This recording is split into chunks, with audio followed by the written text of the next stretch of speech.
camera on? Yes. Well, here I am. Well, this is Andrew Williams Jr.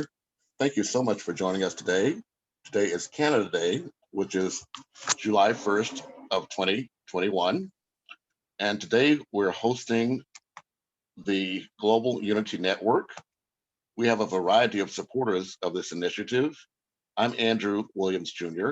I'm here representing 5 Points Youth Foundation based in Los Angeles, California, but also as chairperson of the ad hoc International Advisory Board of Goodwill Ambassadors, Activists, and Advocates, of which Lloyd Helferty is our representative in Canada, who's taking the responsibility to also provide leadership throughout the Francophone communities worldwide and the Commonwealth of Nations worldwide. But for today's purposes, it's actually a focus on what's called Turtle Island. So with that, Lloyd Helferty, I'll turn it over to you. Yeah, thank you very much, Andrew. So I actually ended up preparing quite a bit this morning as well, based on what I've been sharing with people in our Global Unity Business Group chat over the last few days. And so I will start with an introduction of myself.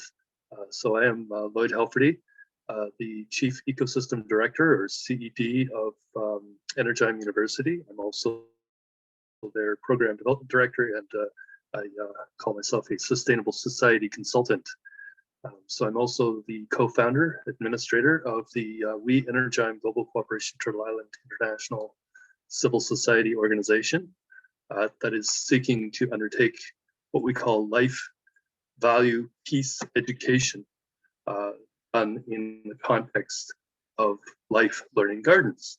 So I'm going to share with you the link to the Energime or the WE-Energime-Global Cooperation Turtle Island Facebook site there in the chat. And so I am also, as Andrew mentioned, a Goodwill Ambassador for the 5 Points Youth Foundation and their ad hoc International Advisory Board of Goodwill Ambassadors for Canada, La Francophonie, the Commonwealth of Nations, and Turtle Island communities. And so we are seeking to empower our communities to engage with Royal, Indigenous, and tribal leadership, as well as interfaith business and neighborhood collaboratives to leave no one behind. So as per the Sustainable Development Goals of leaving no one behind. I will leave a few of my contact information as well here again in the chat. I'm also a member of the Global Unity Business Group, along with some of the people here in Toronto, as well as other people actually in Sierra Leone, Africa, on the west side of Africa. And so we are coming together as a coalition of essentially small businesses. Myself, I'm a sole proprietor. And so my business is called Biochar Consulting, but we are trying to build something from coming together, again, as per SDG 17, collaboration and cooperation. So the Global Unity Business Group is considered to be a humanitarian enterprise and a global sustainable and regenerative development corporation supporting and promoting the local delivery of open source, regenerative, climate smart infrastructure, again, set up as these life learning gardens. So we're managing something called the Global Unity Network of localized UnityNet local community engagement teams and regional UnityNet global business or local business development networks. So essentially we're supporting and working in partnership with these Unity programs to implement events, projects, campaigns of the Unity Network organizations that have been established around the world that deliver various projects, campaigns, events, such as undertaking the Trees of Peace and Reconciliation tree planting ceremonies, undertaking Sunlight Spectacle virtual edutainment events and shows, along with, of course, these Indigenous Global Unity Summit series events, and coordinated international bubble fun festivals. So these are sort of the core programs that we're doing, but we're also working in support of the expansion of the Global Women's Development Network, which I'm happy to see Mariam Khan is on our call today. And so she's in Pakistan and has started this network along with various allies in the United States and Africa and in other places around the world. So as noted, we're supporting and promoting the local delivery of open source, regenerative, climate smart infrastructure set up as life learning gardens designed for delivery of hands-on practicum learning programs supporting all manner of what we call life value peace education. So the infrastructure that we've identified so far are called CSV gardens or climate smart victory gardens, victory forests, both of these programs delivered by the Foundation for Building Sustainable Communities, something called climate smart kitchens, which are being delivered by Kindred Kitchens, which is also a Toronto-based organization. Spark Learning Centers, which are being we call as well climate smart education and training centers, which are being delivered by PodNet Cooperative, which is actually based in Iceland, but has chapters across North America and worldwide. And we're attempting to set up a PodNet GTA as well. We have a core team of members to work on that. And finally, what we call the Wheel of Life farms and the associated farm schools that we would like to eventually have implemented. It hasn't been implemented yet, but at some point in time, hopefully someone will be able to come up with a plan for that. So our projects include what we call sacred site and watershed mapping, something called our CTP program or Collaborative Tree Planting Initiative for basically twinning communities. So as we do projects here in, let's say, the city of Markham or the Greater Toronto Area, we're going to twin our projects and programs with a community, let's say, in Africa. We have one already set. We have an MOU with a community of Indigenous people in the Democratic Republic of Congo. We signed that actually a couple of years back. But we haven't been able to move forward with any programs because we don't have funding, and what we were originally going to be doing in Prince Edward County in Eastern Ontario sort of fell through the cracks when this COVID crisis, as they call it, came along in early 2020, so about a year and a half ago. So we're hoping to get that back rolling again at some point. But the other thing we do, or we would like to do, is create or develop a system of what we call payments for ecosystem services. So basically using digital tokens of exchange for certified climate smart products that are produced in these landscapes, essentially, and these production systems to help to permanently sequester carbon, basically climate smart food. And with the climate smart food system being designed to actually assist humanitarian organizations that are helping to implement the local solutions to achieving the Sustainable Development Goals, the SDGs.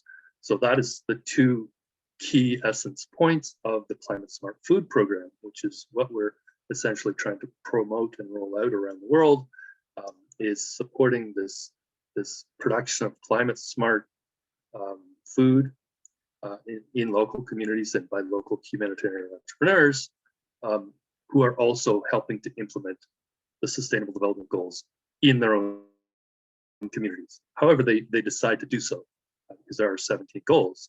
We're using SDG 17, Partnerships for the Goals, as the framework for how we implement the solutions in our own communities, but what the actual humanitarian entrepreneur does in their own community is up to them.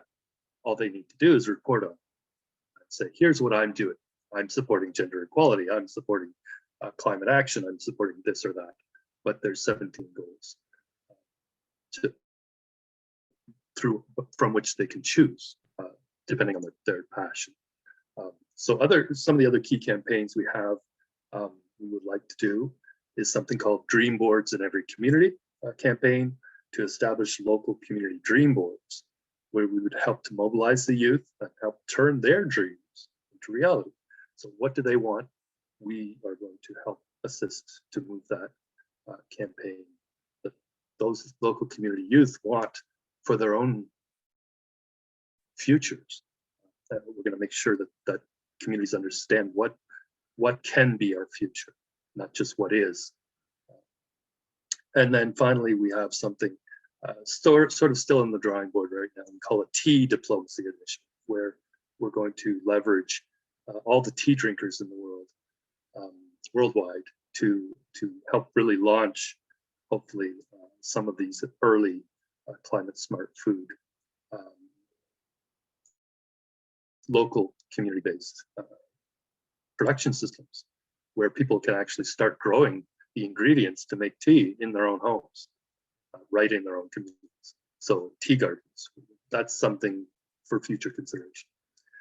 So essentially the humanitarian entrepreneurship learning programs that we're trying to develop through the Unity Learning Network that we're trying to support as well is very much focused on engaging youth, engaging educators, and engaging decision makers in the learning programs and the community engagement processes, of course, with a strong emphasis on women and girls as leaders in their communities and also of their own homes and families, especially as per SDG 5, gender equality. So the goal of our business is to eventually establish this, what we say is a new 21st century economy of compassion and cooperation, and the recognition among our youth, especially starting with our youth, of what we call life value as being fundamentally more important than money value, where money is just a fictional construct created by humans that helps us to make decisions about the most economic pathway to achieving certain outcomes, which are based on the goals that we individually and collectively set for ourselves as human beings.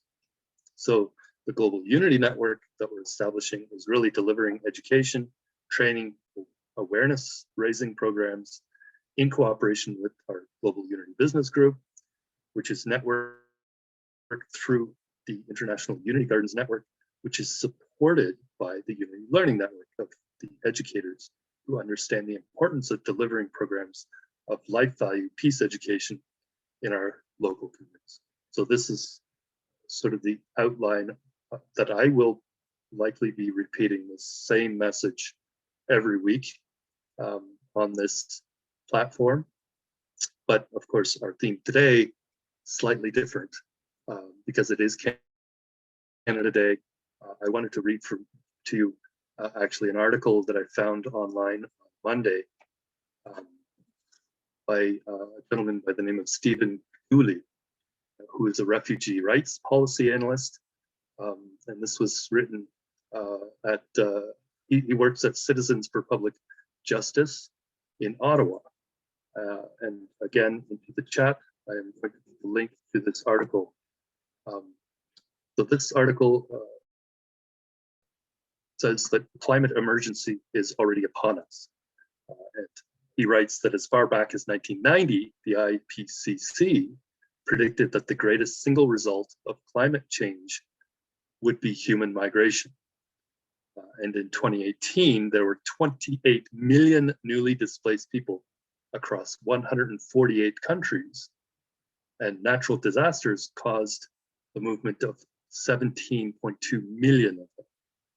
So he also writes on January 20th of last year, the Human Rights Committee ruled that climate migrants cannot be returned to countries where their lives might be threatened by the climate crisis. And quoting from the article again, experts say the judgment is the legal tipping point that opens the door to protection claims for people whose lives and well-being have been threatened by the effects of climate change. While the judgment is not formally binding on countries, it points to legal obligations that countries have under international law.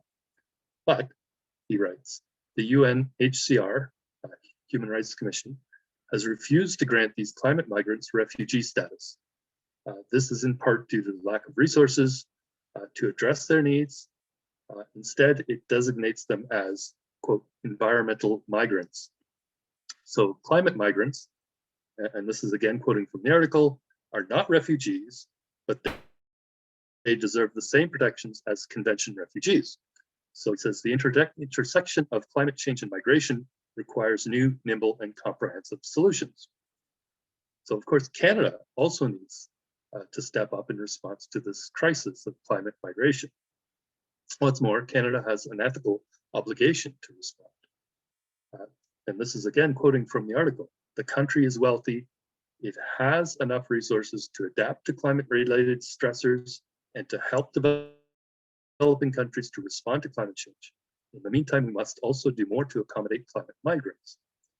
So here is actually what I propose for our international Leave No One Behind strategy as part of our Global Unity Network building strategy, to be done also in support of our regenerative climate smart infrastructure solutions providers, like the Foundation for Building Sustainable Communities, like Kindred Kitchens, like Solar Roof PodNet, and the PyroPod Company, as an example. And whomever are able to actually build some working prototypes of these solutions, such as the Wheel of Life Farm, or the wall farm, as we call it. So as we build our Global Unity Network, the question we have to ask ourselves, how many refugees are there in the world? So again, I'm going to pop in a little link here to a WeForum article that was published just recently. And it says that the global number of forcibly displaced people, including refugees, has doubled since 2010, according to the latest report from UNHCR. So there are more displaced people who have fled Syria than any other country. But Turkey also tops the list of countries taking refugees. So at the end of 2020, there were 82.4 million forcibly displaced people in the world. And this is according to the UN High Commissioner for Refugees, UNHCR. So actually, I did find the link for this from the UNHCR website. And it says at least 82.4 million people around the world have been forced to flee their homes. Among them are nearly 26.4 million refugees, around half of whom are under the age of 18. So this is actually why we seek to leverage our relationships with especially the United Nations Global Compact, which is uniquely positioned to support companies as they align their practices for sustainable and inclusive future while building back stronger, especially now from the COVID-19 pandemic. So our goal really is eventually to get broad-based support from all of the 193 participant countries of the United Nations General Assembly to also build back better around the world, using the full suite of these climate smart solutions, especially for homeless and refugees, and those who have been furthest left behind. So LNOB, leave no one behind. So while we may start some of our pilot projects actually for the climate smart learning programs here in Toronto, the education and training, we would like to also implement them in places like Eastern Africa, Sierra Leone, where we've already planted 10 trees of peace and reconciliation. As we did in Toronto, we planted 3. So this is why the Climate Smart Global Youth Forum is very important for us. So these events that we want to create and deliver virtually in October are very important as well. Because our team in Nigeria has already stepped up to the plate to say, we're going to help you organize the main event on October 16th. But we also have to also think about the geography of sub-Saharan Africa in particular, where Nigeria is actually about halfway between Sierra Leone, which is on the west coast, and Kenya, which is on the east coast. So it's a central point of convergence between east and west, similar like Cameroon actually, which is next door, and Ghana also positioned just between Sierra Leone and Nigeria. So Nigeria is also another member state of the Commonwealth of Nations, like Canada. So Canada being the only G20 country that is a member of both the Commonwealth of Nations and the Francophonie, actually just like Cameroon. Cameroon, of course, being a developing country that is a member of both the Commonwealth and the Francophonie. So that's a very important ally for us to work with. So again, I'm going to put in the links in the chat to those resources, some of the links to the Commonwealth organization, and you can see that Canada, Nigeria, Kenya, and of course there are 54 Commonwealth countries. But we would like to target specifically Canada and Nigeria and Sierra Leone and Kenya as partner countries to work with us. So now we have a way to create a link across all of Sub-Saharan Africa through what I'm calling a Commonwealth Countries Partnership, essentially, which would include Cameroon, which is also a member of the Francophonie, which we can connect with as well through our friends in Montreal. Foulet is on the line here, who are also leading UnityNet Francophone, and that we have a team and a group, and through the Global Climate Smart Ag Youth Network, which Foulet has connected with as well, which is headquartered in Cameroon and has chapters in so many countries around the world now. I believe it's at least 40 or more, and is strongly supported actually right now by the United Nations, all the way up to the highest levels of the governments in Cameroon, as well as the African Union. So again, I'm going to put in a reference here to Commonwealth and the link to Cameroon. So what we're looking for, of course, are investments. And I'm just seeing somebody else's journey. So the investments into Sierra Leone, possibly including supporting people in the local communities who are working within these developments, like even gold and diamond mining projects, if that is the strategy being taken by a particular member of the network. And where part of the profits of these developments can be reinvested back into the establishment of the learning gardens, where we can potentially pay dividends now across all of Africa, and eventually, of course, around the world, for the establishment of these regenerative community infrastructures developments.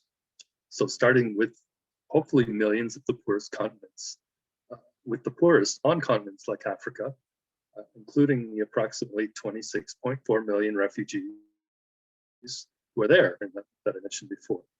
And so we know that around half of those are under the age of 18. So if we can also begin to establish some of these unity learning gardens and classroom infrastructure in all of these villages and communities around the world, we can start in places like these refugee encampments in countries like Kenya, specifically. And now I'm looking at what are some of the specific things we can do. We could start in places like the Kakuma refugee camp in the north of Kenya, which was actually established in 1992. So almost 20 years ago by the UNHCR and the Kenyan government. So Kakuma is actually located between the border of Kenya and South Sudan near Turkana Lake. So Kakuma is one of the largest refugee camps in the world. And so I will, again, put a link to that particular refugee camp. And this is, again, from the government of Kenya's website. So the Kakuma camp in northern Kenya hosts nearly 200,000 refugees and asylum seekers, and the majority of South Sudan civils that came from South Sudan civil war. So Kenya's actually been saying for years that they would like to close this camp. But of course, closure of the camp would mean the UNHCR would need to find and build new homes for nearly 200,000 refugees. So if we assume an average household size of about 4 people, that would mean building about 20.6 million new homes for all the refugees worldwide, at an average cost of about 1/10, let's say, of the cost of a home in Canada, maybe about $35,000 each. They would need to budget about $720 billion to build homes for all of these refugees. So that's a pretty expensive proposition. So our plan basically would be to develop a virtual Commonwealth of Nations network, 54 countries on platforms like Easy Expo, these virtual platforms, as well as a La Francophonie Nations network, those 88 countries that are affiliated, or 88 organizations through the Global Unity Network. So I'm now pulling together this network with one of my allies, one of our allies in Africa, Islamabad, who wants to link her existing network called the Association of Childhood Education Practitioners of Nigeria, where Nigeria is a key country since it's geographically in the middle of the two countries, where we have other partnerships. So Sierra Leone and Kenya, it's also a Commonwealth country. So we can create partnerships in this virtual nation of network, or nations network, as we might call it, and start through this Unity Learning Network. So as we develop the Unity Learning Network on the same platform as the nations network, we can start teaching people in these camps virtually through the Unity Learning Gardens network, which is digitally connected. So we begin to teach the youth who are already living there how to build new and better buildings, homes for their own families who are already there, so they can also build new livelihoods right where they are and without needing to close the camp. So one of the most important things is to get young people, especially kids, used to the idea of growing their own food. This was mentioned earlier, and getting them into the habit, which means continuing to do it throughout all of their years growing up. So not just in grade school, but also in high school, and college, and university. So this is something that we'd like to really get our youth used to. So it can be done by making the garden experience as fun and interesting as possible, which again is another reason why we do the other things, like the Bubble Fun festivals and other cultural events, art events, things like making the Unity Learning Gardens dynamic by making sure they're interesting and internet connected, allowing the kids to be in the garden and yet continue to be connected to the outside world through social media. And also, we could include programming that actually turns off that Wi-Fi, that Wi-Fi and internet connection for periods of time, with their knowledge and understanding that this will happen at certain times of the day, and is actually designed to allow them to re-immerse into the natural environment and do things that are not just online. So there are many things to consider, including things like art shows and having music and artists, and doing things like cooking classes and competition and even sports, and all of the sorts of other things that can be happening all the time in that garden, which turns it into the place to be, the hip, cool spot in the community, where people just love to hang out, where the worst thing that could do would actually be to make that garden all about work. Growing our own food needs to be made to be fun. It should be the funnest, coolest thing to do. And in fact, the food growing itself should be just considered as a small part, a small activity that takes place in the garden, on the fringes of all the other stuff that's happening in the garden, with the rest of the time spent in the garden doing the fun activities, while really waiting for the veggies and other stuff to use the energy of the sun and the water and the nutrients in the soil to grow. So this is why the Unity Gardens need to be much more than classrooms. They should become the place in the community where everyone goes because it's fun, it's dynamic, and it's happening. So the challenge, especially here in Canada, is to get that vibe going all year long. How, even on a rainy day and shoulder seasons and winter, can we do that? So we also want to create indoor Unity Garden spaces as well. And so we'll want to include all kinds of spots in these gardens, community rooms, indoors, outdoors, where people can interact with other people and interact with nature, and perhaps not even interact at all. They should still be able to find quiet spaces to contemplate and reflect on their own existence and purpose as well. So to just be, but also designed in a way that sets up as in a configuration that allows them to relatively quickly transition and move in and out of these public and private and quiet and dynamic and active spaces whenever they like. We don't just want people to be bored, and neither do we want them to be overwhelmed with constant stimulus at all hours either. So I think that for the most part, people want to have the choice of what either enter the fray or leave it. And with the knowledge that they can make that choice for themselves at any time without the pressure of feeling that they need to perform or interact at every moment of the day. So this will be the challenge that we need to put to the architects of the Unity Garden, where self-guided learning can happen.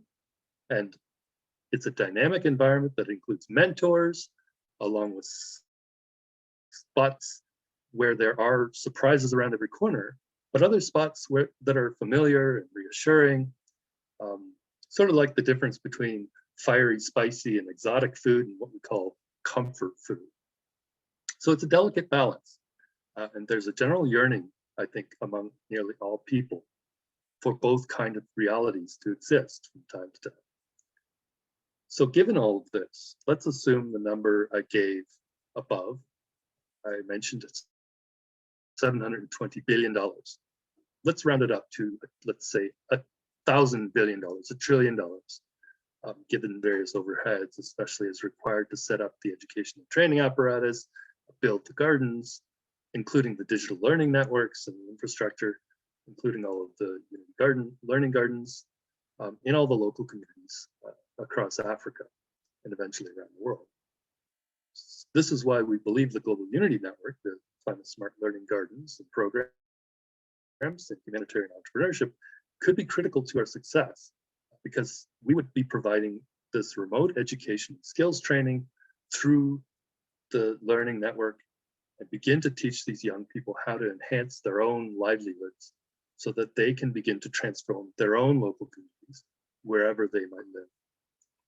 So what we want to do, starting off, teach and train, I would guess about 13 million young people about how to build things like these open source solar roof pyropod homes for themselves and for their families, and ultimately for all of the other 82.4 million displaced people around the world that was mentioned in the article earlier.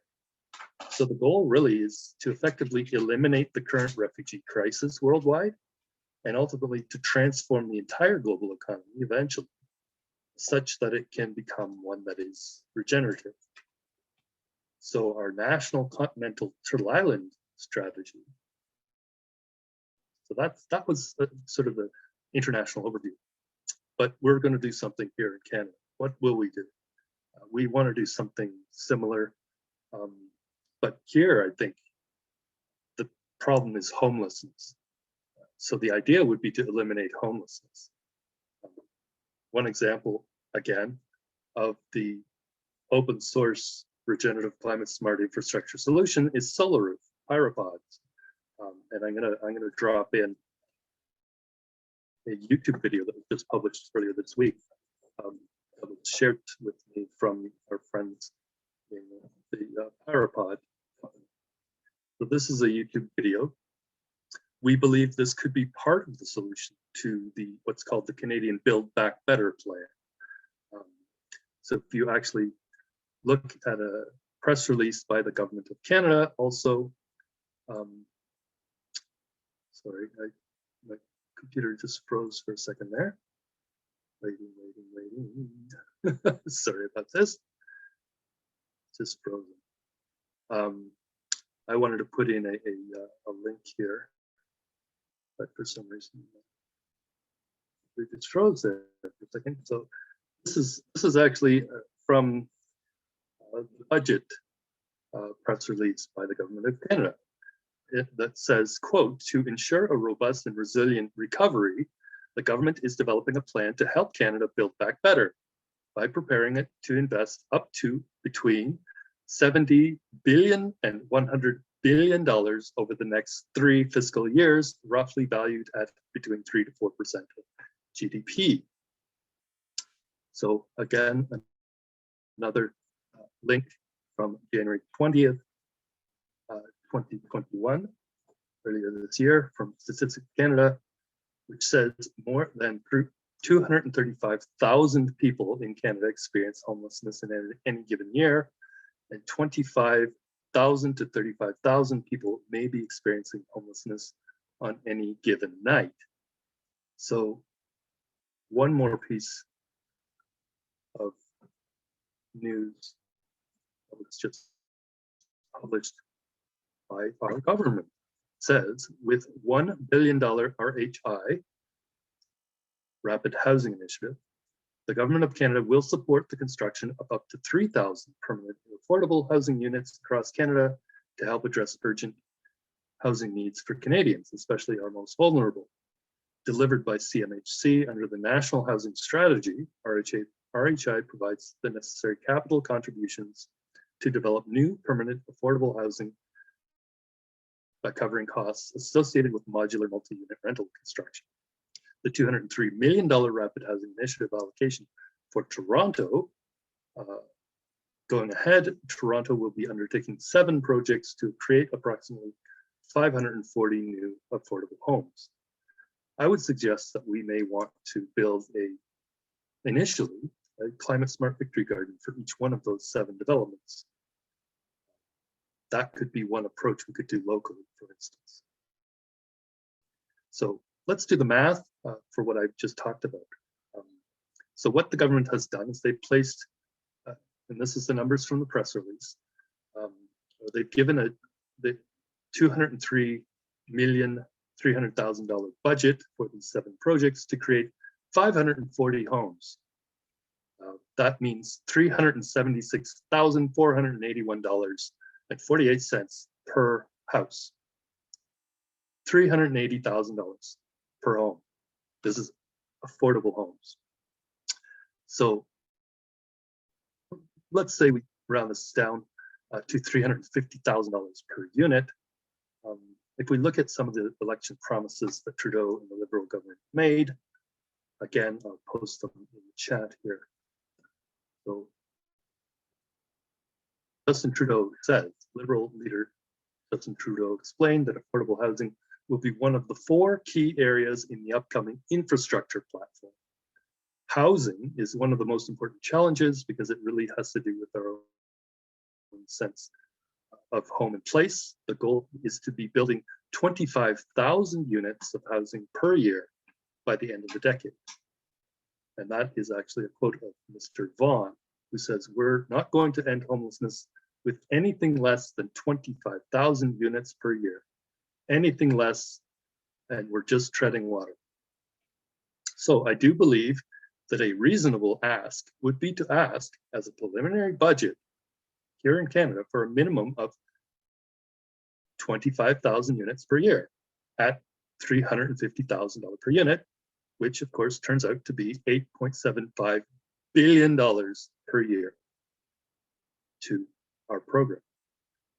And what we can do with this is actually begin to solve this homelessness crisis in Canada using solutions like the solar reply implementation in conjunction with the other community-based climate smart community learning gardens like these CSV gardens, the Victory Forests, the climate smart kitchens, and if anyone can showcase an actual working Wheel of Life farm, the Wheel of Life farm schools too. So I would like to now open the floor to comments for those 2 basically leave no one behind plans, both internationally, starting in countries like Sierra Leone and Kenya, and in other parts of sub-Saharan Africa, but also domestically here in Turtle Island, especially right here where various members of our local unity network GTA team live. Here in the northern part of Turtle Island, that is commonly called Canada, where hopefully we can also work with our Indigenous brothers and sisters from Turtle Island to implement these solutions practically in all of our communities that need these solutions, including in the many remote communities and far north of Turtle Island, and also here in the big cities where poverty and homelessness, of course, is far more visible. So I'd like to open the floor to comments and any other thoughts by members of the Global Unity Business or Global Unity Network or others who are on this call today who are still just learning about what we're trying to achieve. Well, thank you so much, but let's take a brief break. And congratulations, Lloyd. You put together a very comprehensive project and program. But I do believe that it's so important, Lloyd, that you consider doing what you do in your emails, right? Which is construct all these in the chronological order that you presented, because then when we rebroadcast this on YouTube, for example, we can actually have them in the chronological order that you presented. In the link in the chat, I did put a link to the Facebook group now. So Lloyd, while others are talking, I think it'll be very important if you copy this and drop it into the Encounter Facebook stream so that people that are watching on Facebook can actually have a chance to review this as well. Thanks so much. We've had other people that join us, but I'm going to take this brief 3-minute interlude with this video to talk about the Sustainable Development Goals so that at least the audience will have an idea of what we mean by when we say we're going to address these goals. So just a moment, please.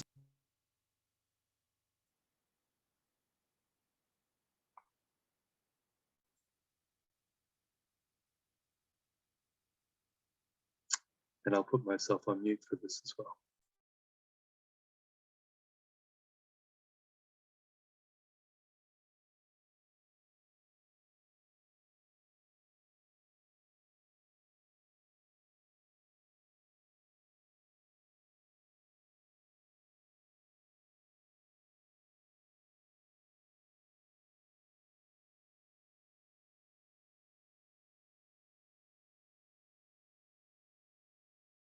Organization with goals of peace and sustainable development around the world. Their mission is huge, but we're breaking it down in 2 minutes. 17 sustainable development goals. Let's get to them, because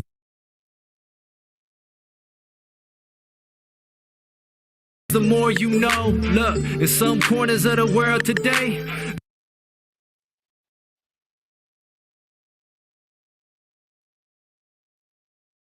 people are living on $1 a day. Hey, that's not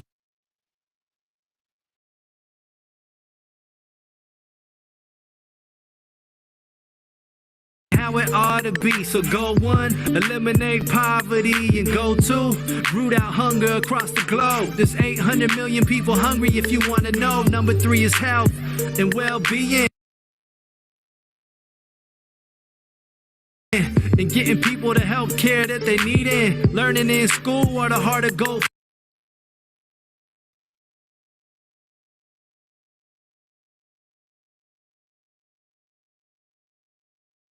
4, education opens up minds and doors. Goal number 5 is empower.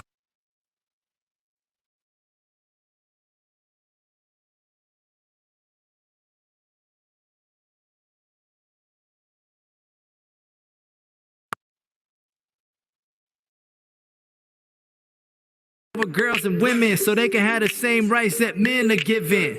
Number 6, people need water that's clean. Poor sanitation can spread disease. Carbon-free energy is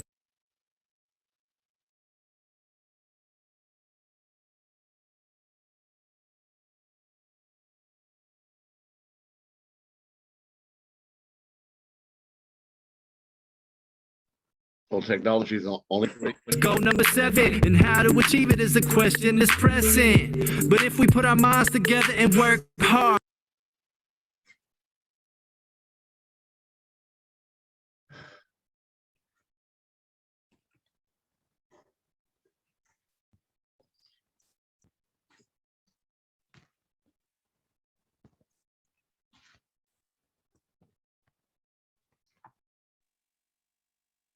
we can find a solution. I'm guessing 17 sustainable development goals to improve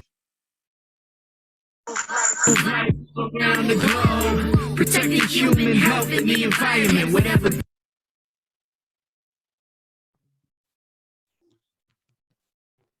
Under the circumstances, we may have to come back to this. I did put the link in the chat, and it's the 17th. Yeah, this is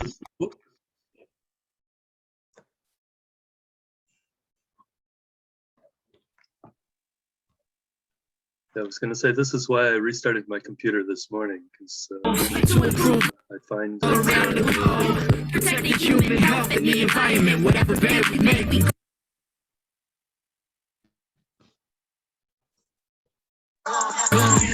Now imagine that you work all day for no pay. Economic growth and decent work is goal 8.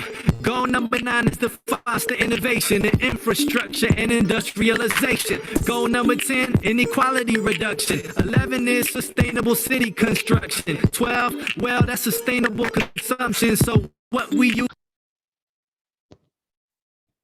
matches up with production. Goal 13 calls for urgent action to combat climate change because we know it's happening. 14, protect life under seas. 15, protect life on land. Goal 16 is for peace and justice all over the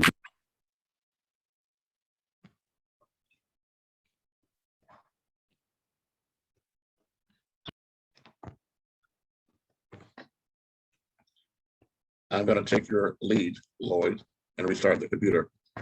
In the meantime, Nikki DePrima, please introduce yourself.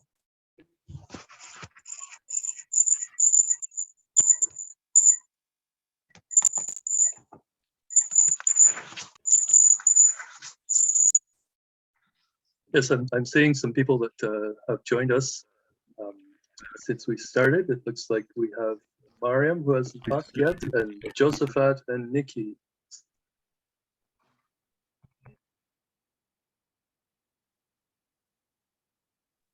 Yes, I believe Mariam was here first. Mariam Khan, can you unmute and introduce yourself, please? Thank you so much. Good evening. Good afternoon to everyone. This is Mariam Khan, Executive Director, Community Development Foundation. And thank you so much for inviting me for today's meeting. I'm really happy to see you, so many colleagues which are, the partner of Community Development Foundation through different agreements on different components. So happy to see you all over there, and really feeling proud to be in this group as a learner. And this platform is not only providing the opportunities. This is providing a very good network of very high profile and very nice human beings as well. So thank you so much for this learning opportunity. So back to Community Development Foundation. We are as a non-profit organization from 2009 and majorly focused on women's economic empowerment through our all initiatives. So CDF, established in 2009, but now we are standing with the 4 major companies. So now CDF is recognized as a CDF non-profit group of companies and having a Global Women's Development Network and Women Economic Empowerment Initiative, and also Sustainable Development Goals Academies. And also we are having the 4th component, 4th initiative, which is the School of Rural Womenpreneurship. So all these components, all these initiatives are directly or indirectly related with the women's economic empowerment.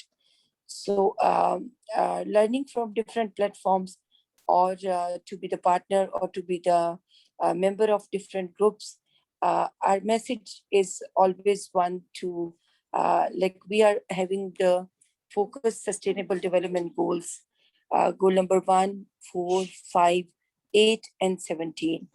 So all these selected goals from Community Development Foundation is also majorly focused on women empowerment and women development. And through this meeting and through this network, I always requested and I always invited different people, different platforms to be a part of Global Women's Development Network, Community Development Foundation, for the joining hand of working on in collaborations for women empowerment. So thank you so much. In today's meeting, I can say proudly that when I joined with Sir Andrew and Sir Lloyd, so we don't have so much at that time to show and share as well. But within one and a half year, now we are able to connect it with so many platforms, so many individuals and institutions. Thank you so much from the whole team of Community Development Foundation and the GWDN network, and Dr. Tamara also, you people trust on us, you give us space, and also always sharing your opportunities with us. I'm really proud and really having a big thanks from Community Development Foundation. Thank you so much. Well, thank you very much, Mariam Khan. The most recent person we've had join us is Josephat Moses. He's from Kenya. And Lloyd, as you know, Kenya is also a member of the Commonwealth of Nations. Josephat Moses, are you able to unmute and introduce yourself? While he's doing that, I'll say he's the CEO and founder of the Center for Africa Volunteers in Kenya. And I'm proud to be the chairperson of the International Advisory Board. And so I do want to tell you that many of the things you said, Lloyd, are dependent upon governments to make decisions. But what Josephat has been doing over the last 2 years is going throughout the entire country of Kenya and all their districts to empower the young people there, to first let them be aware of and empower them with the understanding of their civic rights, but also their human rights, and the fact that they are the leaders of the future. So Josephat Moses, if you're there, can you unmute yourself, please? I can see you, but not hear you.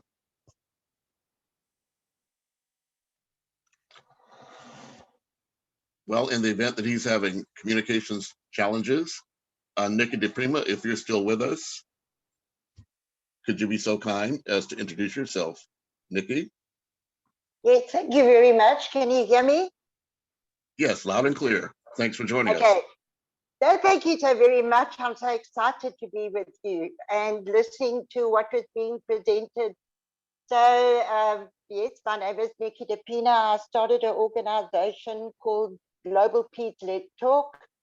Our members are predominantly in Africa, and our members are predominantly young people that have taken it upon themselves without any support, without any assistance. They just stood up in the most traumatic of areas where women and children were being abused horrifically, and where there was nothing, no opportunity for education, no area to plant food, nothing. And these young people just stood up and they pulled the community together and they said, let's make something happen. Let's start caring about each other. Let's start finding solutions. So I cannot begin to explain to you the respect and the love that I have for all these young people in Africa that stand up in the worst of areas and the successes that they've had. And after a while, when they start getting it together, then you know that there is a need for assistance financially and for some form of equipment. Example, sewing machine. Example, sports, giving them balls and giving them nets for soccer. There's a need for that. There's a need also to listen to what they have that they can contribute. And they just need guidance on how to get what they have up and running so that it can generate some sort of income from them. I really, honestly, from my heart, cannot begin to tell you the motivation that I receive from these young people who do all of this on their own until someone comes along and says, I see you, I hear you, here is something to help you, and how they then embrace that support and how they then build that community to do the best for them to become self-standing, to enable them to generate their own little bit of income. To build a school is a big thing in Africa, a building where children can go and sit every day and do their little bit of writing and learning to do sums and learning to draw. Because children in Africa love art. Most of all, they love art. But yet they love art, but they don't always have a piece of paper and a crayon. It's not that they ask for a lot. They're asking for basic things to help build them. So I think you will understand my passion and my love for Global Peace Let's Talk, because I love listening. And then we want to expose these young people to the world and say, is there something that you can do to contribute to this specific group? Because look what they've done. And that is a magic, because when you start working with them, they've already done this part. Up to a point, they've already done that. Now they need the hand to say, I see you, I hear you, I am so happy to see what you've done. Now I can help you go that step further. And then watch the magic happen. And that is my focus, and why I appreciate being part of this little session today. If I've sounded a little bit about land, saying there's lots of land, it's because I've been able to see on little strips of land, and just giving them that packet of seed and saying, here's a rake, and here's whatever, a hoe, what equipment you need to be able to make this little piece so you can plant your vegetables. How grateful are they not for that support? Just for that, to say, just give me the tool. And then if you can, come and teach me. I know how to do this, but you've got a better way that can help you. So come and teach me. And how much they will then appreciate and love that and respect that. So the difference is, for me, it's about respect. For me, it's about, these are not people that are nothing. These are people that are truly, truly amazing. Their strength, their energy, their wanting to live. I have worked with women that have been so badly abused. There's nothing left. There's nothing left. Yet you put them together and you give them a sewing machine and material and cotton, and watch how God works for them. Because all of a sudden they say, but I'm not worth nothing. Look what I can do. So thank you very much. You are all a gift. I'm extremely grateful to be able to share this with you today. Thank you. No, thank you, Nikki. And also, if you are able to, if you could put into the chat a link to your Facebook page or contact information, and we hope that we'll be able to reach out to you and make this work. Thank you, Andrew. And, well, yes, also, of course, you're from South Africa, as I understand it. And again, Lloyd, that's part of your Commonwealth of Nations. Mm-hmm. So have we missed anybody? We haven't heard from Joseph. I'm not sure if he's having problems still. Yeah, I typed in this information in the chat for the Center for African Volunteers. So he may not be able to join us there. So I'm going to circle back around, and I'm going to try this one more time for this 2-minute video. Give me just a moment, please.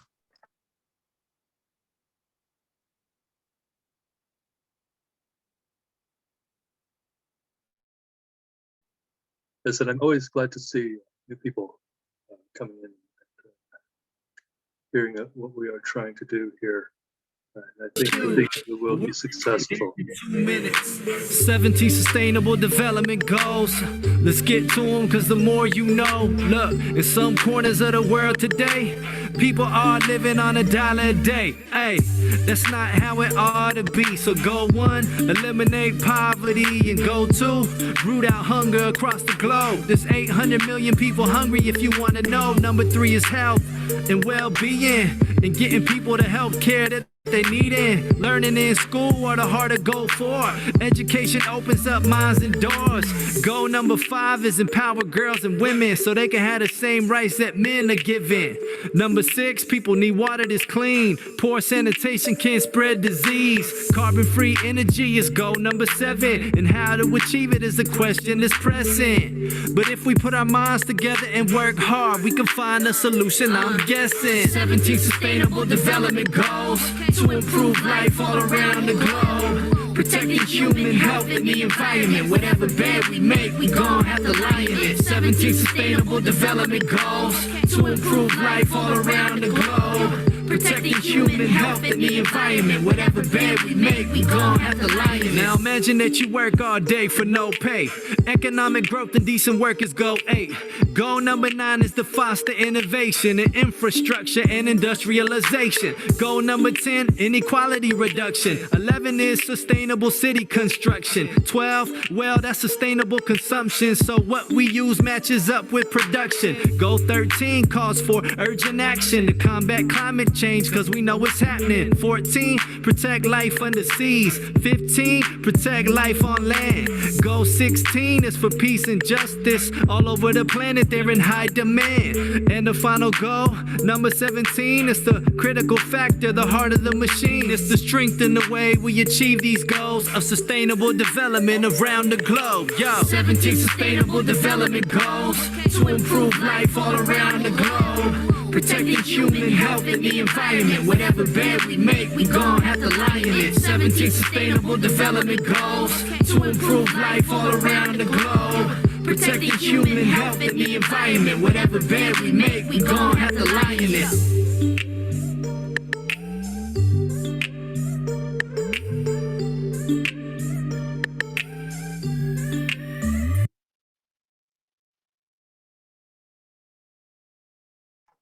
Well, we made it.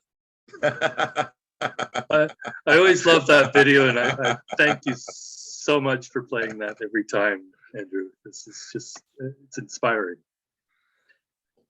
Thank you. So, Tricia Brown, if you'd like, would you please introduce yourself again? We're now, as I said, recording and streaming it live. So this is our intermission. Okay, let me just turn on my camera here if I can. Oh, there I am. Hello, Wonderful. everybody. As I said, I didn't know what to expect when I joined today. You know, I'm here in Toronto, and it is July 1st, and I wanted to celebrate it in a different way. And this is my second round of introductions.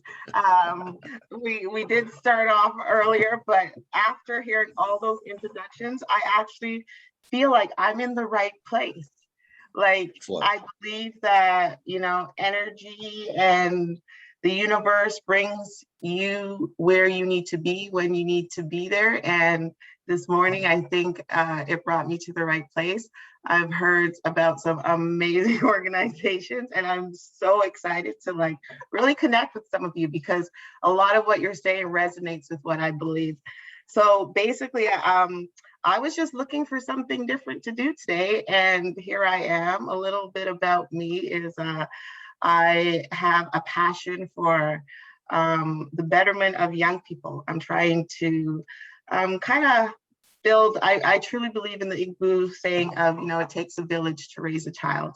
I just finished my master's, well, not just, a few years ago, got my master's degree in environmental studies at York University. And my focus was on strengthening communication between racial and indigenized parents and the education system and how we do that. And through that work, young people are our future. They there's this concept, oh, they're lazy. No, they know what they want. They're smart, they're resilient. But I also feel that we're in a place where the world needs to heal. And I think with the balance of our knowledge and our support and resources and their passion and drive and everything else, and we can come together, it can happen. So like even building like that kind of community, I'm looking to actually build a virtual hub, for a global virtual hub for Black and Indigenous young people and their families to be able to gain access to everything they'll need to live a healthy life, and not just physically, but environmentally, mentally, and emotionally healthy life. There's so much I could say. That's just a little introduction of myself. I'm a mother of 4 grown adults, a grandmother of 3. So leaving behind a balanced world that, will be different from mine, for my children and my grandchildren and great grandchildren is very important to me, but also for all children. Because I think when this is not work you do by yourself. When you're looking for liberation, it's not an isolated thing, and we have to liberate everybody in the process. And we are a global community, and I just it's because and it's funny, I might be getting off topic, but I'm very much in like the DEI environment right now, and you kind of get DEI'd out, like that diversity, equity, and inclusion out for a minute, but because we lose sight that there's some great work. We're so focused on the problems. There's some great work happening, and it's more to our benefit to actually give our energy. This is where you put the energy in the initiatives and the collaborations and all these things that are happening. The problems are there. We know them. We can get to the root of pretty much everything. Like we can see it.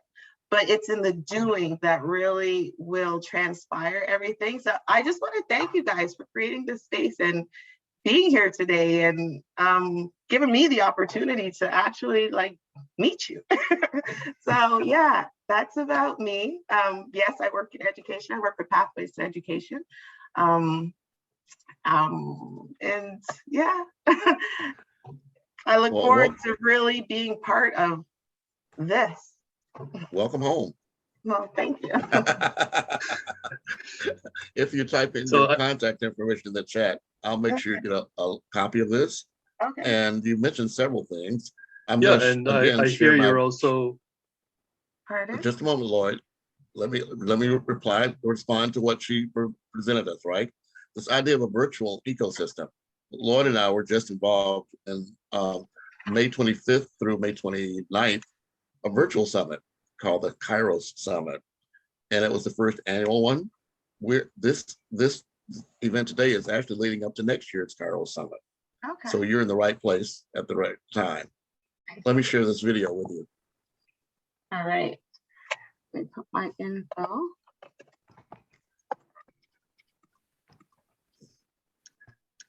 Yes, I was actually going to say as well Welcome to the that world's we are leading trying to build a experience digital platform. community as well. A cloud-based experience software solution that enables businesses to interact with their customers in a new, meaningful way. An interface that facilitates and connects with other third-party software to create a seamless buying, training, or marketing experience for your customers. Clients receive their own tenant portal that enables them to set up a series of networking experiences, training, and events for both B2B and B2C activities. Create engagement, education, and conversion for clients across all industries and sectors. Design and create their bespoke customer journey. Dictate where customers go, what they experience, and how they purchase. Setting up virtual rooms with preset animations, or use photography from their physical premises to set up as virtual room templates. Adding video transitions that takes your customers on a journey and influences their buying behaviors. Add videos, images, brochures, and documents customers can view and download to tell your brand story or showcase your products in an interactive and immersive way. Add videos for training, conduct surveys and polls, and reward attendees for their participation. Set up networking areas to enable consumers or stakeholders in the supply chain to connect, share ideas, and conduct business.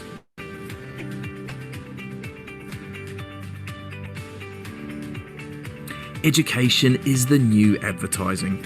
Businesses today are generating revenue and loyalty by educating customers with high-quality content that adds value to their lives.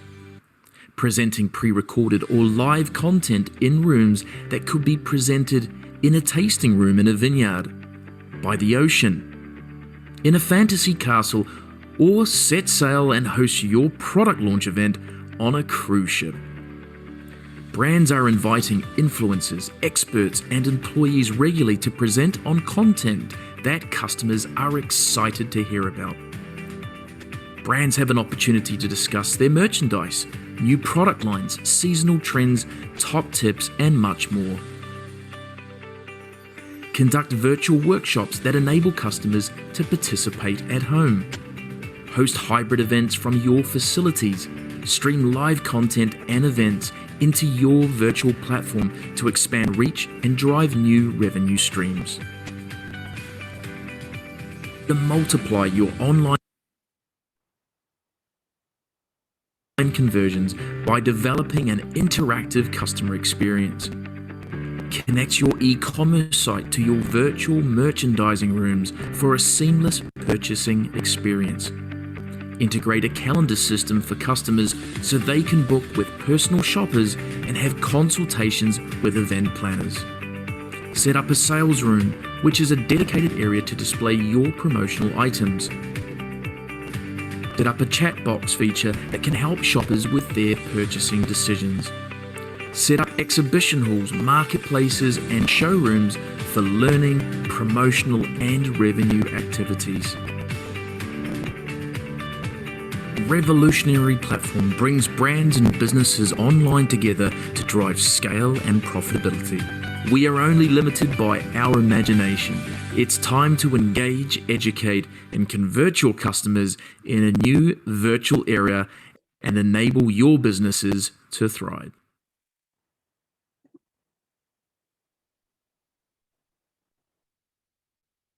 Thank you very much, Andrew.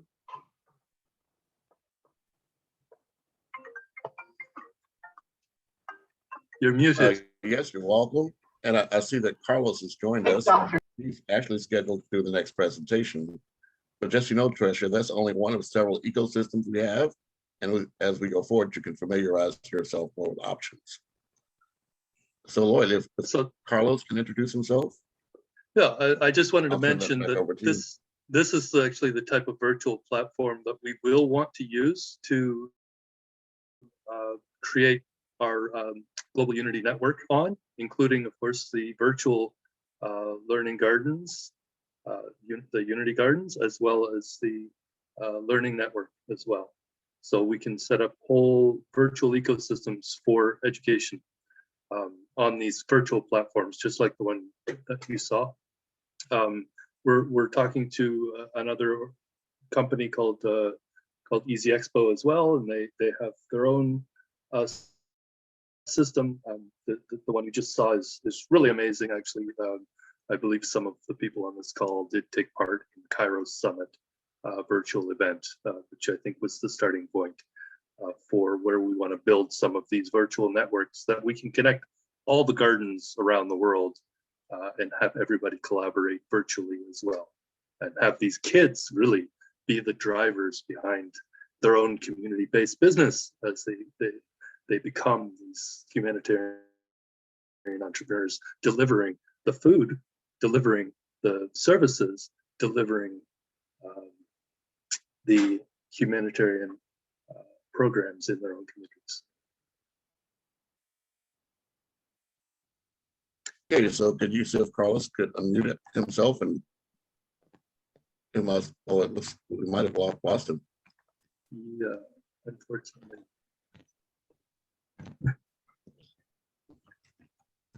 Well, in the meantime, I believe. So I'm Lloyd, glad you know, actually. I'm sorry, Lloyd, go ahead.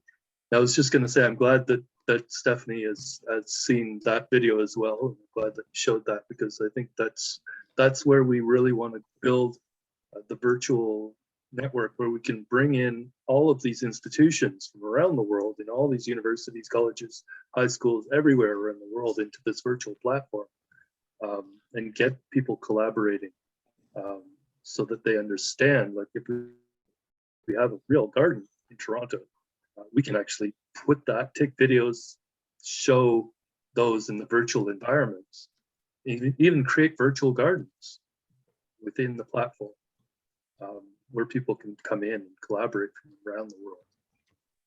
You know, what we're doing here is many leveled, and it's really great. There's so many more possibilities, but you know, we're taking action for the climate, which is mandatory, and utilizing all of the knowledges that we have. We're putting it together for all parts of the globe.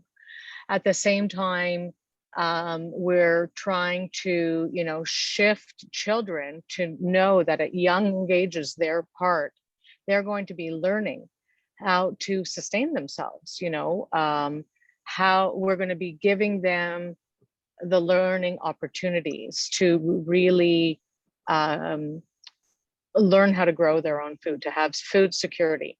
And what you included in there regarding, you know, housing possibilities with my Maui Aloha project, Eco Village project, we can see around the world that you can repurpose you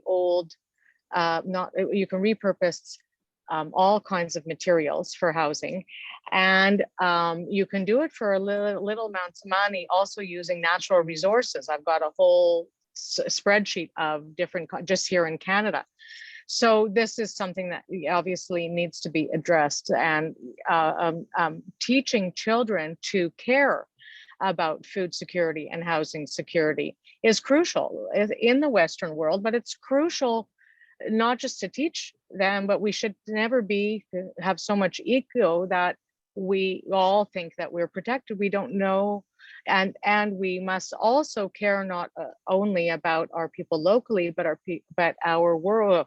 We're one world globally, and so there's so many levels here, and we're suggesting, you know, these opportunities for learning, because we want things really to be democratic. We want kids to want to go to either this activity or that activity in these situations, whether they be urban or in more, you know, natural spaces. And in those opportunities, also, we have the opportunity to throw out a soccer ball and not have an agenda, you know, and allow the children just to socialize intergenerationally with each other, you know, and so there's so many levels here, because we're bringing in empathy, we're bringing in care for our communities right here in our own cities and around the world. We're connecting, it's a small world after all. With these networks, we're able to connect with our family in other continents. So there's so much potential here as far as climate action for the individual, for communities, and for the planet. And I think it's really important going forward. We have too much ego and independence, and we need to work together. And really proud to be here and be of service. And thank you for all of your gifts. Mm-hmm. Well, Stephanie, might it be possible for you to do an introduction about your work there in Hawaii next week or sometime coming up? We'd love to be able for you to share that among our audience, but also worldwide. Part of our thought here is that we have to be ones to produce the narratives, but we also have to be the ones to produce the content. So we have 5 corporations owning 95% of the world's media. It's content that we provide that has to be the guideline for what our children to follow. They're not listening to what we say, they're only seeing what we do. So the more we can show them what we're doing, that brings more power to what we're trying to accomplish. Yeah, absolutely. For sure. So Stephanie, let's have a conversation. I'm already building the agenda for the next few weeks already, but of course this is going to go for a total of 50 weeks. So lots of opportunities for everybody to present what they are doing themselves, or what their vision or dreams are, even to share with everybody else in the network, so that we can all help each other and help you achieve your own dream about what you believe is important to be done in your own local communities, or wherever your network exists in the world. For instance, my network includes my wife's family in Taiwan. My network includes my friends now in Sierra Leone. My network includes people in Los Angeles, like Andrew. So my network has grown tremendously over the past few years, actually being involved in the biochar initiatives and traveling the world and going to all these countries and understanding and learning from people everywhere all over the planet in my past career. But it has really brought me to the point where I realize that everybody's human and everybody basically has the same needs. If we look at Maslow's hierarchy in the base of the pyramid, we all have these basic needs. And socially, we need to move everybody up that scale to fulfill their greatest powers as human beings and fulfill their own destinies. On that note, Lloyd, we're approaching the 2-hour point, but I would like to share briefly this image at the top. If you can see my screen, that was and it identified the places where most people are most likely to die from the adverse effects of climate change.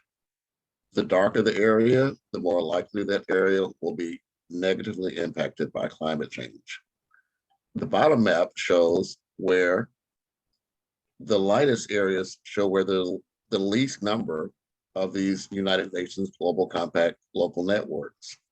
So this is what inspired me back in 2014 to develop this Caring for Climate initiative through the 5 Points Youth Foundation to build the worldwide community resiliency network. That evolved, as you know, Lloyd, into the Interfaith, Neighborhood, and Business Collaborative. And so that now is morphed into what we're doing here. Initially, we had a 5-year project to raise awareness about the United Nations Global Compact. And when we launched in 2019, this initiative that we're involved with now, it was to address the 10-year time we have remaining to achieve the Sustainable Development Goals as this phase of the Millennium Development Goals. So what I'm hoping to do is to take advantage of the existing infrastructure, and we can, around the world, step up and become members of the United Nations Global Compact. Those of us that are representing non-governmental organizations, schools, labor organizations, cities, and municipalities. But the idea is not for us to just join. It's notorious for whitewashing, just as many of the energy companies or fossil fuel companies are notorious for greenwashing.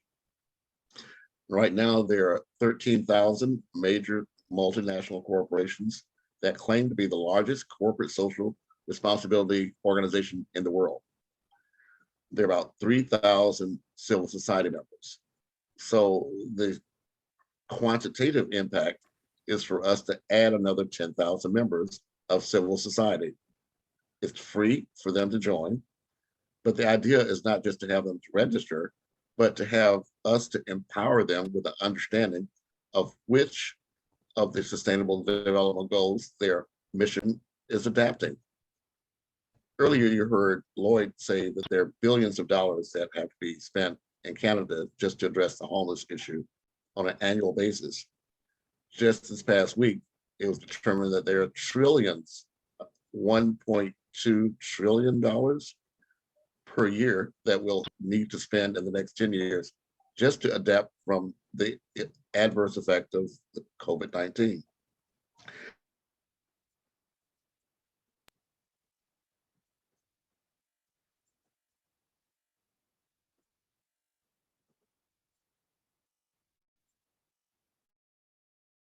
Oh, I seem to have lost some audio there. It might have been me that you lost. Yes. Let me just wrap up what I'm saying by sharing the fact that the idea is that the people here, I'm just asking you to become part of this movement. And we don't want to just join and say, yeah, we're part of it. We want to actually say, this is what we're passionate about. This is what we're doing to work to move forward. And this is how we're going to get it done. So thank you all for being part of this dream that you're living out with me. And I see Carlos is back as well, Lloyd. Mm-hmm. Yes, actually, this event is meant also to allow Carlos to voice what he's been doing in the issues, especially in Sierra Leone, and the passion and the movements that are happening in the local communities across the country, where they planted those 10 trees of peace and reconciliation just a couple weeks ago. So Carlos, if you could unmute yourself and we can move forward and have your voice as well added to our call. Hello. Hello there. How are We're you? fine. Congratulations. Oh, that's great. Yeah, thank you so much. I'm hearing Andrew, my friend. Lloyd, that's so great. Okay, yes, greetings from Sierra Leone. My name is Carlos Richard Sanko. I'm the country director for Zandris Foundation. And I'm also a consultant at Double to serve numerous community-based organizations in terms of supporting them to operate in consonance with the government system, the government policy system, or legal system, or due diligence. So what Lloyd was saying, I have a short presentation today that I would like to share with you. So when we are ready for that, then you can tell me, then we can right away go. You have the power to share your screen. Okay, that's fine. So just give me small time so that I'll try to do that.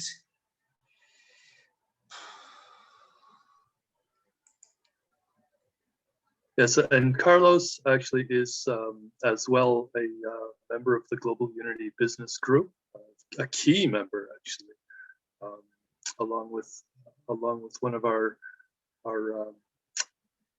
co-conspirators in Los Angeles, Terrence Mayfield, who is the host of our recent event, the Kairos Summit.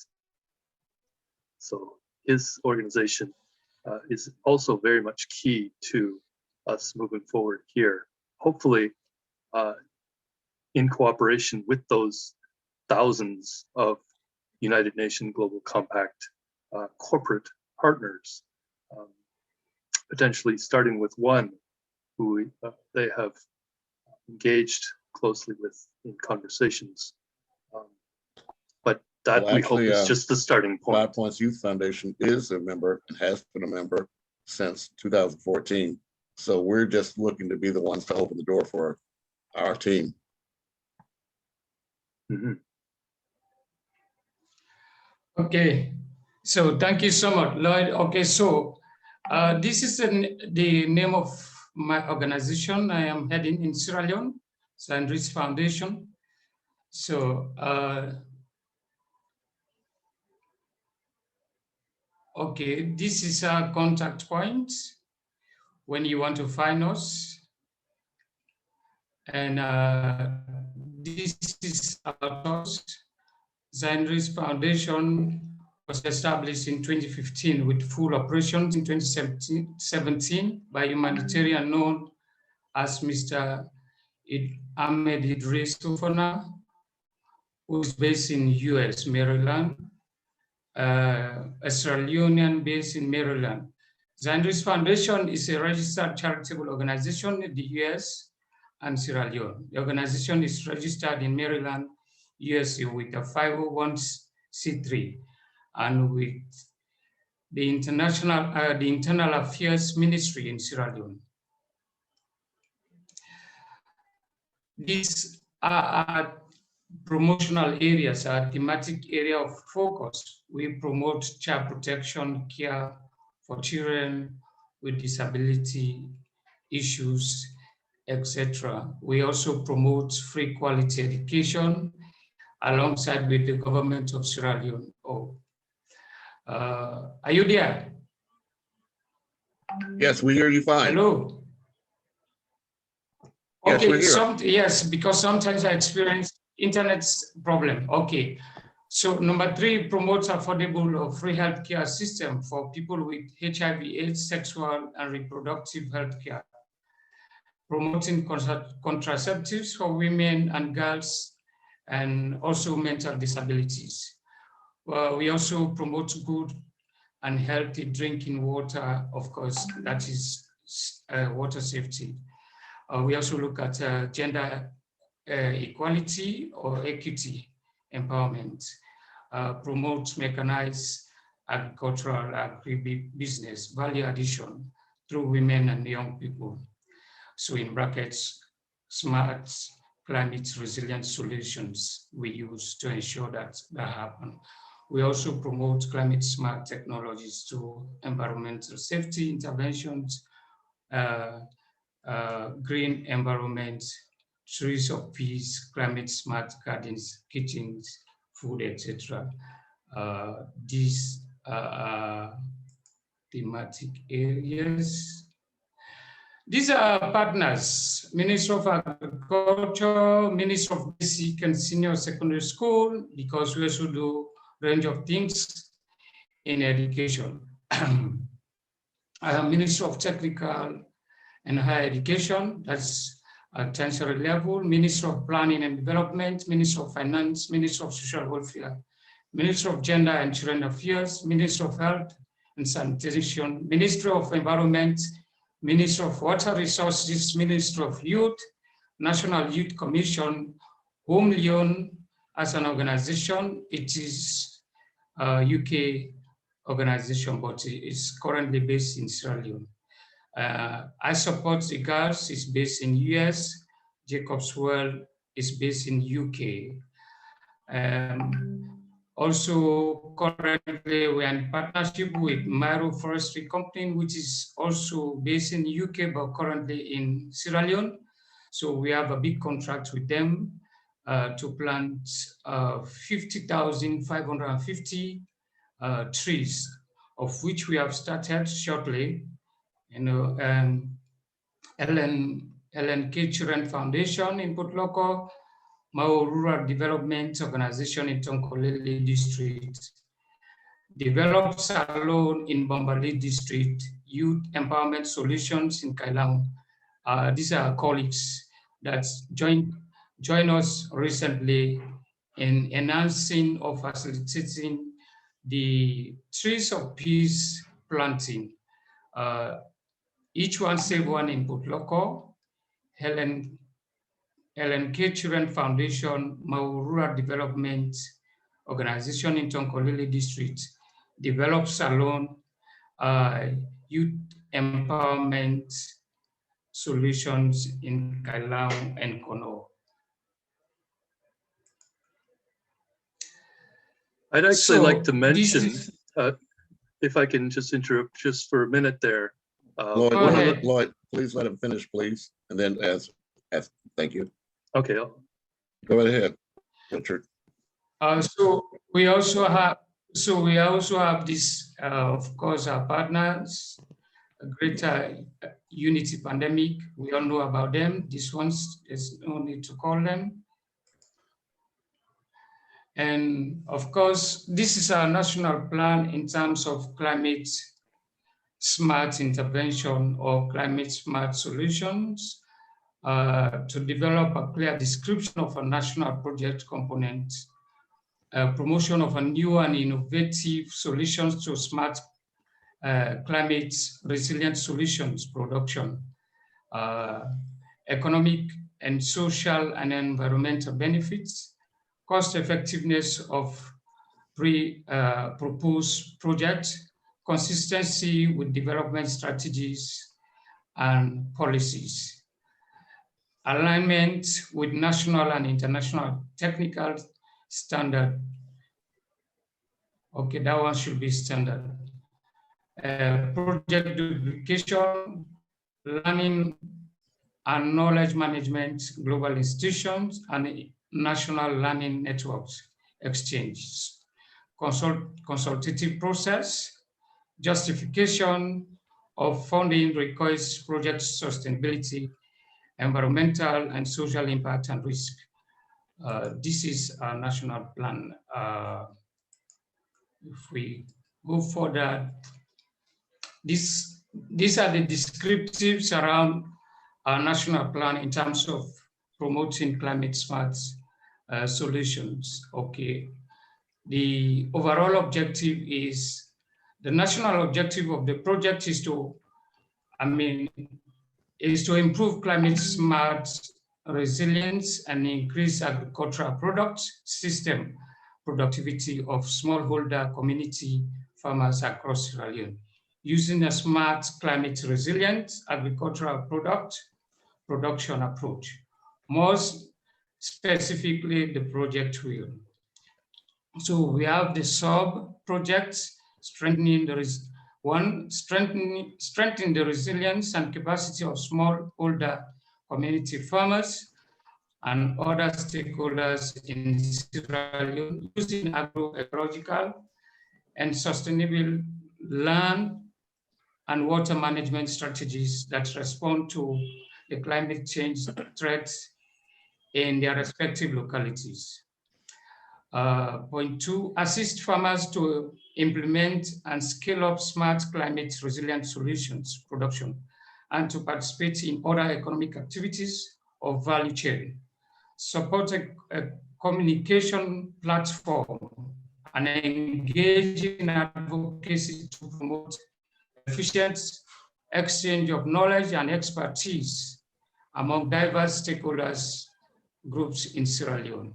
Facilitates the establishment of coalition of partners at national and international levels for the scaling up of smart climate resilient solutions production. So this is our scope, the framework. We have the project components, we have the project outcomes, expected outcomes, the target districts, and then of course, the other column, we have the amounts. So maybe, I don't know if you think I can go through all of these. It's actually just 3 more pages to complete. Take your time. Do it. We're here for you. Thank you. Thank you. So if we look at project component 1, strengthen human and institutional capacity and smart climate resilience and solution production. 1.1 says climate change dimension in western area, northern, southern, and eastern part of Sierra Leone.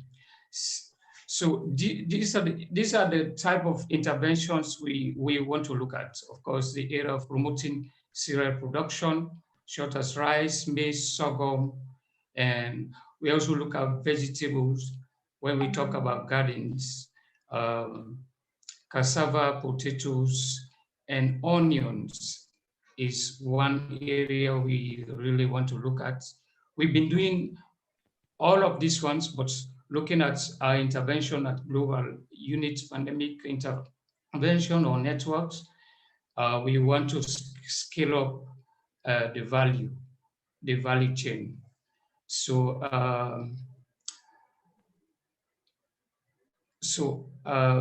cassava, potatoes, and onions using localization methodologies, strategies alongside with national agricultural and environmental policies, including climate smart solutions, national policies in integrated farming system. So the outputs, climate change dimensions, and proposed actions integrated into national climate smart solutions documents, looking at Ministry of Agriculture, Ministry of Environment, Ministry of Health, Ministry of Planning, etc., all these ministries. And then, of course, the target districts, we actually going to target 4 districts. These are Western area rural, where Waterloo is, and Podloko, Tokolili, Kailao, and Kono. That is the first primary target. And when we go to the outcomes 1.2, CBOs/key stakeholders operating in different climate zones, smart gardens, is whole farms, cereal farms, cassava, potatoes, onion, forest, improving forest system, gain access to mechanized tools, solar-proof farms, knowledge and skills to successfully address climate threats and implement. About 5 minutes.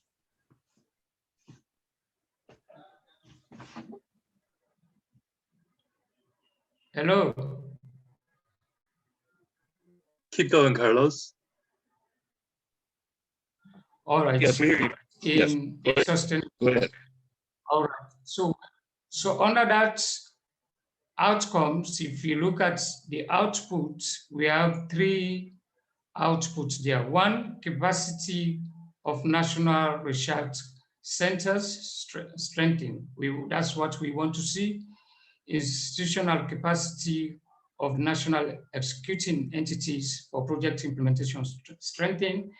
And we also want to see extension institutions involved in the development and dissemination of the solutions rights information and the SCRSP strengthening. So that is, so the next one is C2, assist farmers to scale up SCRSP. So 2.1 says smallholder farmers in the project zone successfully adopt SCRSP practices, achieve higher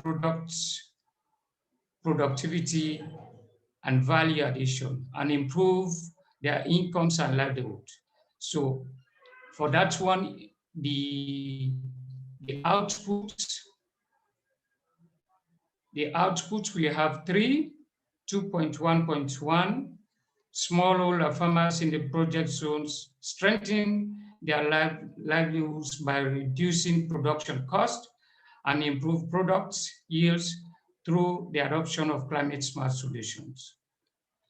And the 2.1.2 SCRSP practices adopted by smallholders in the project zones, monitored, analyzed the results widely shared.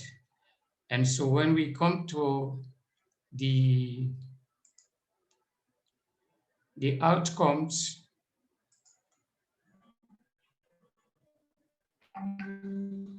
the outcomes 2.2, products such as cereals, vegetables, tubers, value chain strengthening through public-private partners and agricultural associations and cooperatives, and thus improve the resilience of smallholder farmers to the harmful effect of climate change.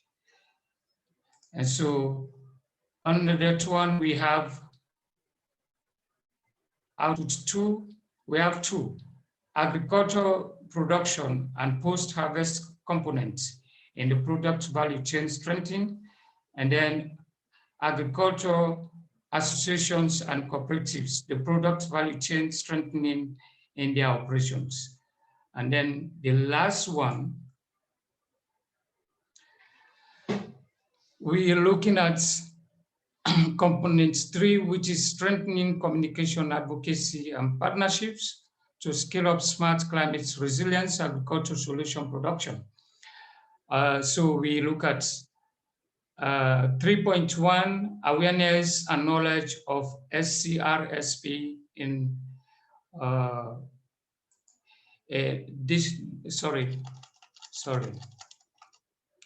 in Sierra Leone at a greater increase.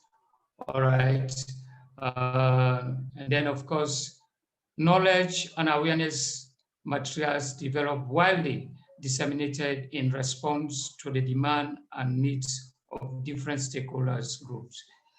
And then the last one from it is partnerships and coordination strengthening to enable the mainstreaming of SCRSP in Sierra Leone. And the final aspect of it is the synergies we want to see among partners established to mainstream SCRSP in Sierra Leone. So that's exactly our focus for Sierra Leone at national level. So on behalf of the groups above, that's how we want to look at broadening the spectrum of climate smart solutions in terms of our interventions in the area of climate smart gardens, climate smart farms, planting trees or afforestation, and promoting other things. And alongside also networking learning opportunities through institutional collaboration. I want to say, I suppose also to provide a snappy presentation around justice and peace situation in the country, but I will not be able to do that today. But maybe in the next meeting, I will come in a brief one to do that. And also, I also plan to share that one through our email so that we all understand the situation of Sierra Leone in terms of peace and justice in Sierra Leone. Thank you so much, colleagues, for giving me on behalf of Sierra Leone to present our national plan in the area of climate smart solutions or interventions.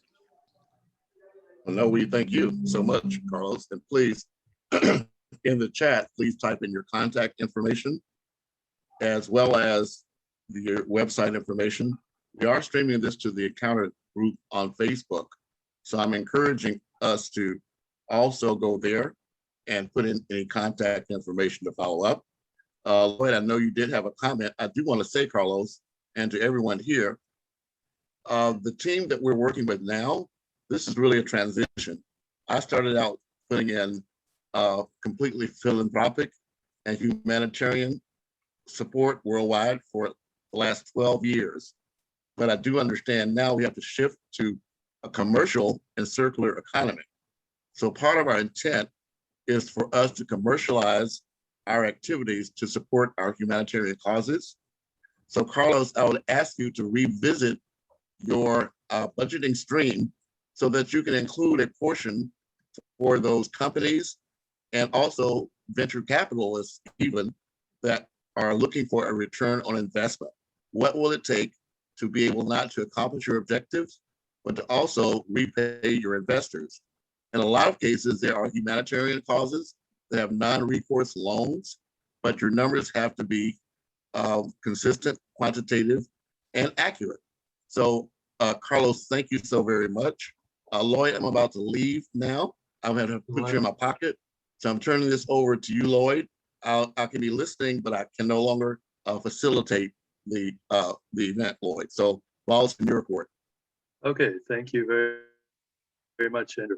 So actually, sorry for having tried to intervene and interrupt you there earlier, Carlos, but I just wanted to mention just to everybody before I forget, and I'm glad I didn't forget because I have a little bit of a short-term memory issue there. But I wanted to just say when Carlos mentioned the tree planting across Sierra Leone, it's not just planting trees, it's planting fruit trees, productive trees.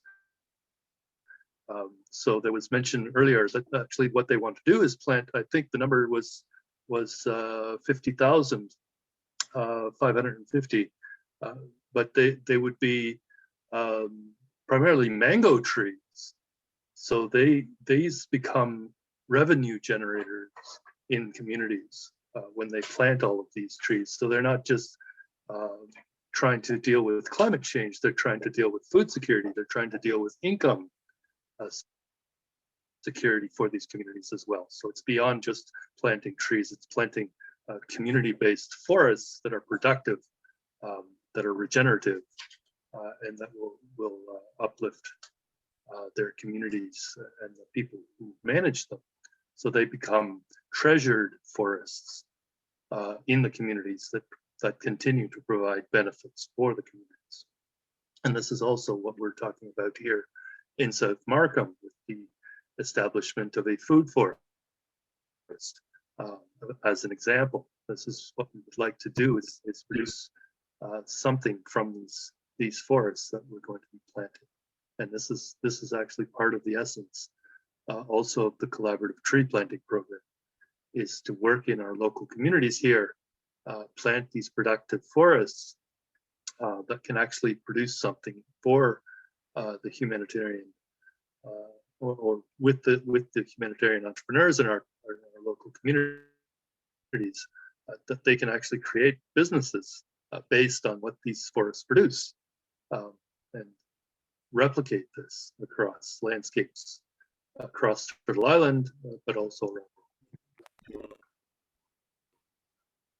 So I guess at this point we've gone on. It's 1:25 on my clock, and I think if there's any other comments or thoughts from anybody else, we'll just finish up here, and we'll call it a great event. I hope today we learned a lot. We'll have Carlos on in a future event as well, of course, since he has indicated that there is more to his presentation and he has a lot more to say. But I think we'll maybe wrap up now unless anybody else has something. All right, Lloyd. Hi, Carlos. I finally get to see you today. Yeah, we've been in the chat on WhatsApp and all that. So yeah, I see you are already well established in Sierra Leone. So it makes sense the gigantesque of the event you organized recently.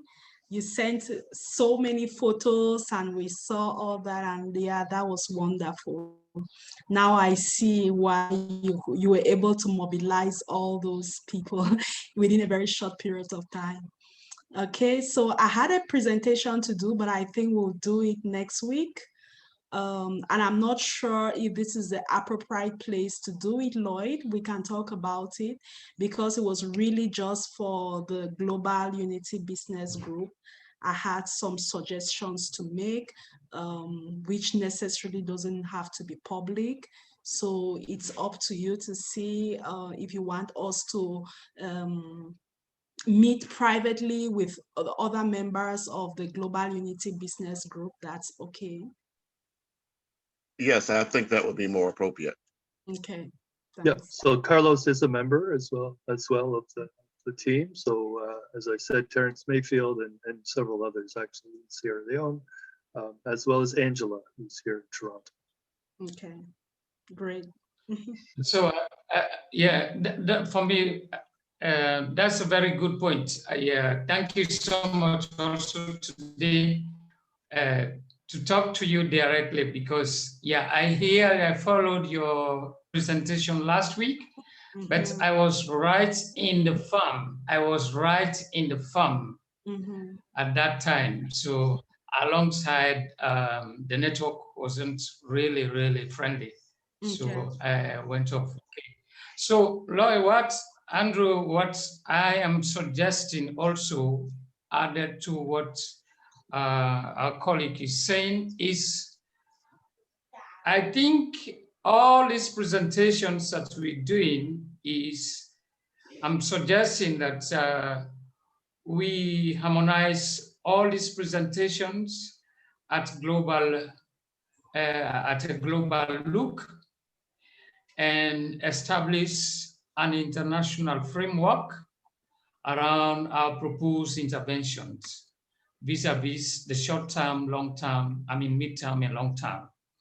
So when we have that one, so that will help so much for our partners looking at it in the business sector or in the charitable sector, to really come and see where they can partner with us, where they can participate better.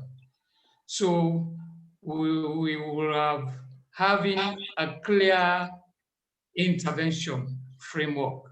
So that's what I was thinking critically around all these presentations from our networks. I don't know what you think about it. This is for all of us. Well, yes, actually, Carlos, you're 100% correct. And the idea is that what we're doing here is we're practicing. The idea is that we have to get professional in our presentations. And so what we're doing here on these Zoom calls is getting familiar with sharing our presentations and getting critiques from the people here about how to make our presentations better. But yes, I did in fact set up a corporation last year so that we can actually move our projects from humanitarian projects to commercial projects.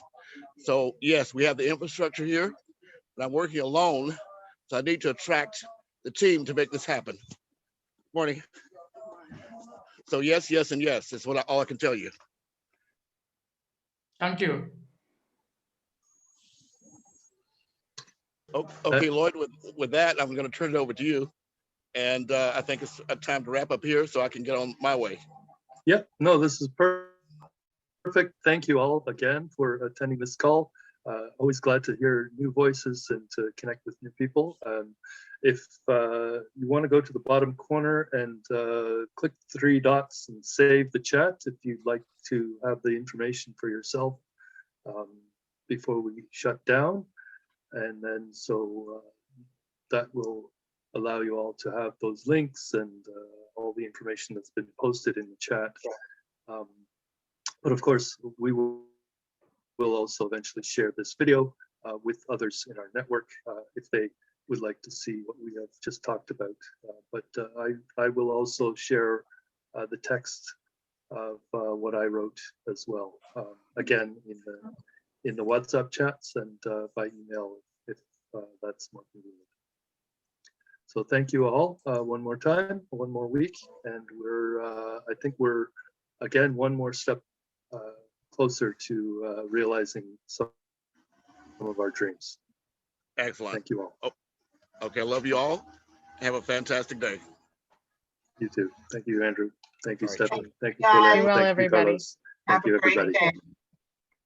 Thank you.